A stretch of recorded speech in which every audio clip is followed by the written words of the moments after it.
Thưa quý vị và các bạn, chào mừng các bạn đến với bản tin Hoa Kỳ và Thế giới của đài chúng tôi ngày hôm nay. Xin chúc quý vị có được ngày mới an lành và một ngày làm việc nhiều niềm vui. Hôm nay đài chúng tôi gửi tới quý vị một chiến thắng long trời lở đất rõ ràng cho Tổng thống Trump là hy vọng duy nhất cho nước Mỹ. Đừng để các đảng viên Dân Chủ thoát khỏi câu chuyện rằng những cuộc bạo động này không phải lỗi của họ. Báo cáo tóm tắt về Burisma và Hunter Biden chỉ ra việc luận tội là một âm mưu che đậy. Sau đây là chi tiết nội dung. Chúng ta không thể kêu trời với chiến thắng của đại cử tri đoàn và nghĩ rằng mọi thứ sẽ được khắc phục. Chúng ta cần gửi một thông điệp rằng Mỹ muốn sự hỗn loạn kết thúc. Có 3 kịch bản cho cuộc bầu cử tổng thống. Về mặt kỹ thuật có hàng tá khi chúng ta nhìn vào khả năng xảy ra các vụ kiện tụng, hỗn loạn và khủng hoảng hiến pháp, trong đó Quốc hội phải can dự vào việc lựa chọn tổng thống và phó tổng thống tiếp theo. Nhưng từ góc độ bầu cử thì có 3. Trong tập mới nhất của báo cáo NOQ, tôi đã đi sâu vào các tình huống đó, nhưng đây là những điều quan trọng. Kịch bản đầu tiên là chiến thắng của Joe Biden và Kamala Harris. Rõ ràng đây là tình huống xấu nhất mà tôi không tin rằng chúng ta sẽ tồn tại như một quốc gia. Cũng tệ như Hillary Clinton và cũng tệ như Tổng thống Obama. Đảng Dân Chủ mới này cực kỳ cấp tiến, không có gì nổi bật, đến mức ngay cả một người ôn hòa như Joe Biden cũng được yêu cầu ký vào các dự luật của họ nếu họ có quyền kiểm soát quốc hội, mối đe dọa hiện hữu. Và nếu Đảng Cộng hòa giữ quyền kiểm soát Thượng viện và hoặc nắm quyền kiểm soát Hạ viện, Biden hoặc Harris sẽ được thúc giục đưa ra các mệnh lệnh hành pháp trái và phải. Đất nước của chúng ta sẽ trở nên tồi tệ hơn bởi một chiến thắng ở Biden, theo những cách vượt xa những thiệt hại mà Tổng thống Obama đã gây ra trong nhiệm kỳ thảm hại của ông ở Nhà Trắng. Kịch bản thứ hai tuy tốt hơn nhưng trước mắt sẽ có nhiều xáo trộn. Cuộc khủng bố trong nước mà chúng ta đang thấy ngày nay sẽ rất nhỏ so với cuộc cách mạng đã cố gắng mà cánh tả cực đoan sẽ khởi xướng trong và sau cuộc bầu cử. Khi các vụ kiện bùng nổ và nhiều thách thức được đưa ra, những người theo chủ nghĩa neo-Marxist đằng sau Black Lives Matter và Antifa sẽ vượt ra ngoài việc đốt phá các tòa nhà và tấn công cảnh sát. Họ sẽ tham gia vào các cuộc nội chiến toàn diện và những người yêu nước sẽ đáp lại bằng hiện vật. Nó sẽ xấu hơn bất cứ thứ gì chúng ta đã thấy ở Mỹ kể từ thế kỷ thứ 19. Và trong khi tôi tin rằng chiến thắng của Tổng thống Trump sẽ trao quyền cho ông ấy làm những gì cần thiết để kiềm chế những kẻ vô chính phủ, chúng sẽ gây ra thiệt hại to lớn trên đường đi.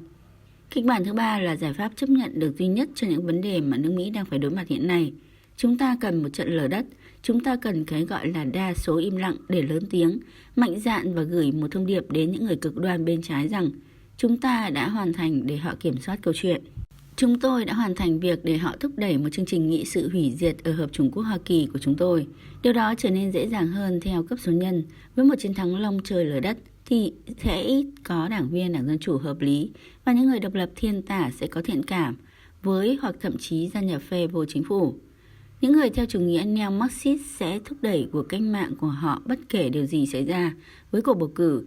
Nhưng một cuộc khủng hoảng sẽ khiến họ không thể thu hút được nhiều sự ủng hộ từ những người cánh tả ôn hòa hơn.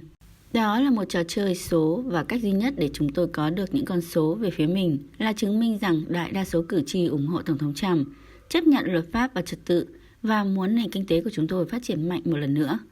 Giữa chủ nghĩa khủng bố trong nước và những nỗ lực của Đảng Dân Chủ để giành chiến thắng sau cuộc bầu cử bằng những lá phiếu gửi qua thư và hàng loạt vụ kiện, chỉ có một kịch bản mang lại hy vọng. Tổng thống Trump phải thắng trong cuộc chiến long trời lở đất, không để lại nghi ngờ. Đừng để các đảng viên Dân Chủ thoát khỏi câu chuyện rằng những cuộc bạo động này không phải lỗi của họ. Chủ nghĩa khủng bố trong nước đang diễn ra ở nhiều thành phố trên khắp đất nước này có thể và phải được quy cho các chính sách và hành động của Đảng Dân Chủ và cơ sở cánh tả cực đoan của họ. Tổng thống Trump sẽ bị đổ lỗi nhưng giống như ông ấy bị các đảng viên Dân Chủ và truyền thông chính thống đổ lỗi cho khá nhiều điều tồi tệ. Đó là một chủ đề đã phổ biến trong suốt 4 năm qua, và trong phần lớn các trường hợp chủ đề này là sai. Không phải Nhà Trắng làm mọi thứ một cách hoàn hảo, nhưng họ thường làm những gì tốt nhất cho nước Mỹ. Mặt khác, đảng viên Dân Chủ thì không, và các phương tiện truyền thông chính thống đang đồng lõa trong việc quảng bá, tuyên truyền rằng họ vô tội, trong khi đảng viên Cộng Hòa là hình thức xấu xa tối thượng ở Mỹ.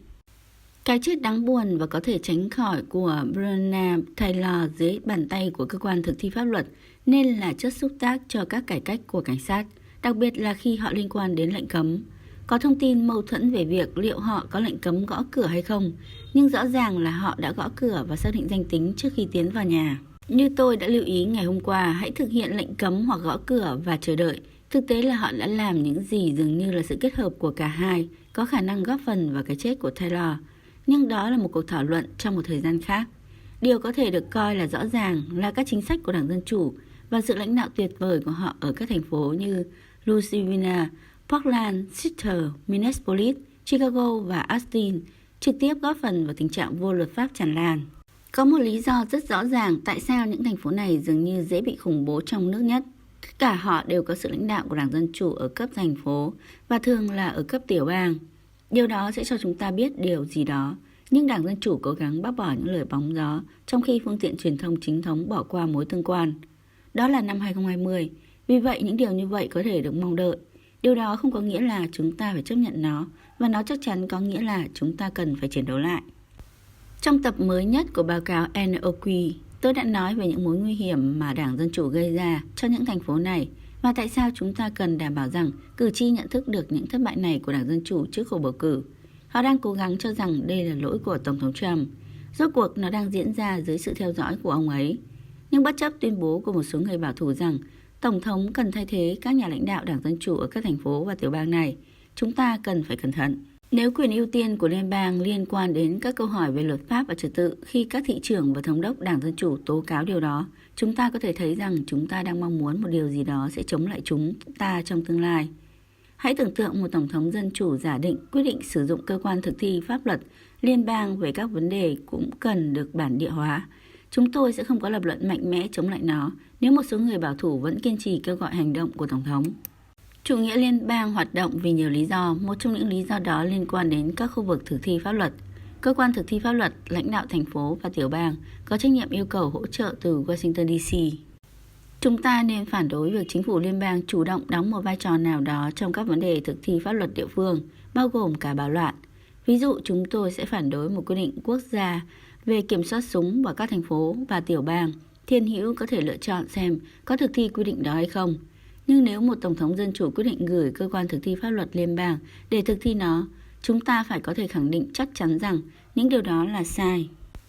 Để nhất quán, chính phủ liên bang phải cho phép cơ quan thực thi pháp luật địa phương, thành phố và tiểu bang thực hiện công việc của họ mà không bị can thiệp cho đến khi họ yêu cầu hỗ trợ một cách rõ ràng. Bài học thực sự ở đây liên quan đến tường thuật cuộc bầu cử. Chúng tôi bắt buộc phải giáo dục và thông báo cho những người trong vòng kết nối của chúng tôi về sự thật của những cuộc bạo loạn này. Chúng đang diễn ra ở các thành phố do Đảng Dân Chủ điều hành bởi vì đảng viên Dân Chủ chấp nhận tinh thần vô luật pháp. Sự thay đổi mới này của đảng của họ đã cho phép chính trị bản sắc đàn áp bất kỳ hình thức pháp luật và trật tự nào mà họ có thể đã có. Các đảng viên Cộng hòa dễ dàng nói rằng Đảng Dân Chủ luôn theo cách này, nhưng điều đó đơn giản là không đúng. Đảng Dân Chủ không phải lúc nào cũng cho phép các thành phố của họ bị bạo loạn tràn ngập. Họ sẽ không làm điều đó ngày hôm nay bởi vì giải pháp thay thế, tuân theo luật pháp và trật tự, đặt họ vào thế đối đầu với cơ sở của họ, cũng như với những nhà tài trợ nhiều tiền như George Soros đã giúp họ đắc cử. Hoàn toàn không có lý do gì khiến người dân không thể tạo ra mối liên hệ giữa sự lãnh đạo của Đảng Dân Chủ và chủ nghĩa khủng bố trong nước đang lan rộng khắp đất nước này. Tuy nhiên, nhiều người không nhìn thấy nó. Chúng tôi làm mọi thứ để có thể khiến họ nhìn ra sự thật. Báo cáo tóm tắt về Burisma và Hunter Biden chỉ ra việc luận tội là một âm mưu che đậy. Trước đây, chúng tôi khá chắc chắn rằng đó là một sự che đậy, nhưng bây giờ chúng tôi biết gần như chắc chắn rằng đó không chỉ là một sự che đậy cho các thiếu nữ. Nó đã che đậy cho toàn bộ chính quyền Obama. Việc công bố báo cáo dài 87 trang hôm nay của Ủy ban Thượng viện về an ninh nội địa và các vấn đề chính phủ và Ủy ban Tài chính sẽ đưa ra một số tiêu đề thú vị. Hầu hết các phương tiện truyền thông chính thống sẽ tập trung vào các mẩu dữ liệu không quan trọng để hạ thấp các tác động. CNN và MSNBC sẽ đứng về phía Mitt Romney khi nói rằng đó là một âm mưu chính trị. Nhưng người bạn của chúng ta trong giới truyền thông bảo thủ sẽ chỉ ra những khía cạnh đáng nguyền rủa làm nổi bật sự tham nhũng của Hunter Biden và Joe Biden. Hầu hết nếu không, tất cả sẽ bỏ lỡ bài học quan trọng nhất. Toàn bộ cuộc luận tội chỉ có một mục đích và một mục đích duy nhất. Thật là phân tâm nếu không chú ý đến sự che đậy liên tục của những tội lỗi của chính quyền Obama xung quanh Burisma, Hunter Biden và Joe Biden. Các mối liên hệ với Moscow, hối lộ, gái mại dâm, các giao dịch mờ ám. Tất cả những điều này đã được các thành viên cấp cao của chính quyền Obama, bao gồm cả chính Tổng thống Obama biết đến. Đây là lý do tại sao Joe Biden được giao nhiệm vụ đối phó với Ukraine, thay vì một người nào đó từ Bộ Ngoại giao. Biden được ông chủ yêu cầu phải dọn dẹp đống lộn xộn của con trai mình. Trong tập mới nhất của báo cáo NOQ, tôi đã chia nhỏ báo cáo về vụ bom đạn dài 87 trang. Và rút ra từ những điểm nổi bật mà Ryan Silvera trên Daily Wire đã lưu ý. Đây chỉ là một số thông tin hấp dẫn đã được tiết lộ và những lời khen ngợi cho Silvera vì đã nhận ra mối liên hệ với việc luận tội. Tôi đã mở rộng những phát hiện này trong postcard. Chúng ta không thể bỏ qua sự thật gần như chắc chắn rằng Tổng thống Obama có liên quan trực tiếp đến sự che đậy này, cũng như việc Chủ tịch Hạ viện Nancy Pelosi lao vào một cuộc điều tra luận tội, đặc biệt để giữ sự tập trung vào Tổng thống Trump, chứ không phải luận tội lỗi của người tiền nhiệm. Đảng Dân Chủ biết Rudy Giuliani đang đặt tất cả các câu hỏi phù hợp và William Barr đang tham gia. Nếu không ngăn chặn kịp thời, họ sẽ bị phanh phui vì đã sử dụng quyền lực của Nhà Trắng để tránh một loạt các vụ bê bối với con trai của Phó Tổng thống. Đó là lý do tại sao Eric Caramella tình nguyện trở thành người tố giác. Đó là lý do tại sao nhà nước sâu đẩy nó đến ngôi nhà thông qua Adam Schiff. Đó là lý do tại sao Pelosi khởi động cuộc điều tra một ngày trước khi Nhà Trắng công bố bản ghi cuộc gọi Ukraine. Vào đầu năm 2015, cựu quyền phó trưởng phái đoàn tại Đại sứ quán Hoa Kỳ ở Kyiv, Ukraine, George Kent đã nêu quan ngại với các quan chức trong văn phòng của Phó Tổng thống Joe Biden về nhận thức có xung đột lợi ích đối với vai trò của Hunter Biden trong hội đồng quản trị của Burisma. Mối quan tâm của Kent vẫn chưa được giải quyết, và vào tháng 9 năm 2016, ông nhấn mạnh trong một email cho các đồng nghiệp của mình. Hơn nữa, sự hiện diện của Hunter Biden trong hội đồng Burisma là điều rất khó xử đối với tất cả các quan chức Hoa Kỳ trong việc thúc đẩy một chương trình chống tham nhũng ở Ukraine. Vào tháng 10 năm 2015, quan chức cấp cao của Bộ Ngoại giao Amos Hochstein đã nêu quan ngại với Phó Tổng thống Biden, cũng như với Hunter Biden rằng vị trí của Hunter Biden trong hội đồng quản trị của Burisma đã kích hoạt các nỗ lực thông tin sai lệch của Nga và có nguy cơ phá hoại chính sách của Mỹ ở Ukraine.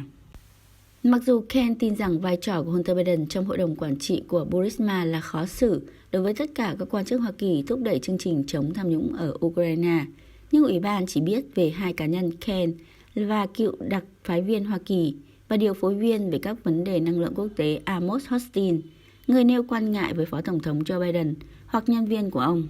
Sự khó xử đối với các quan chức chính quyền Obama tiếp tục kéo dài trong suốt nhiệm kỳ Tổng thống của ông. Cựu Ngoại trưởng John Kerry đã biết về vai trò của Hunter Biden trong hội đồng quản trị của Burisma, nhưng khi được hỏi về điều đó tại một sự kiện ở tòa thị chính ở Nashua vào ngày 8 tháng 12 năm 2019, Kerry đã nói một cách sai sự thật. Tôi không biết gì về điều đó, không ai, không. Cựu trợ lý Ngoại trưởng phụ trách các vấn đề châu Âu và Á Âu Victoria Nuland đã làm chứng rằng việc đối đầu với các nhà tài phiệt sẽ gửi thông điệp chống tham nhũng ở Ukraine. Ken nói với các ủy ban rằng Trotskyi là một nhà tài phiệt đáng ghét. Tuy nhiên, vào tháng 12 năm 2015, thay vì tuân theo các mục tiêu của Hoa Kỳ là đối đầu với các nhà tài phiệt, nhân viên của Phó Tổng thống Biden khuyên ông nên tránh bình luận về Joe Trotskyi và khuyến nghị ông nói, tôi sẽ không nêu đích danh hay buộc tội các cá nhân.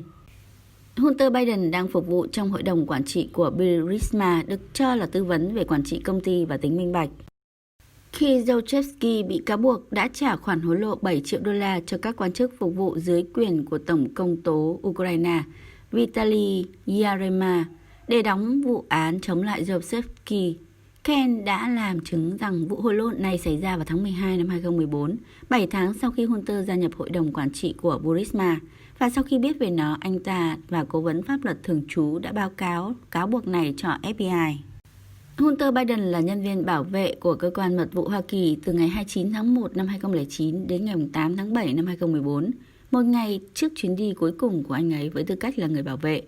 Tom đã xuất bản một bài báo mô tả các nỗ lực vận động hành lang của Burisma tới các quan chức Hoa Kỳ và sự tham gia của Hunter trong hội đồng quản trị của Burisma.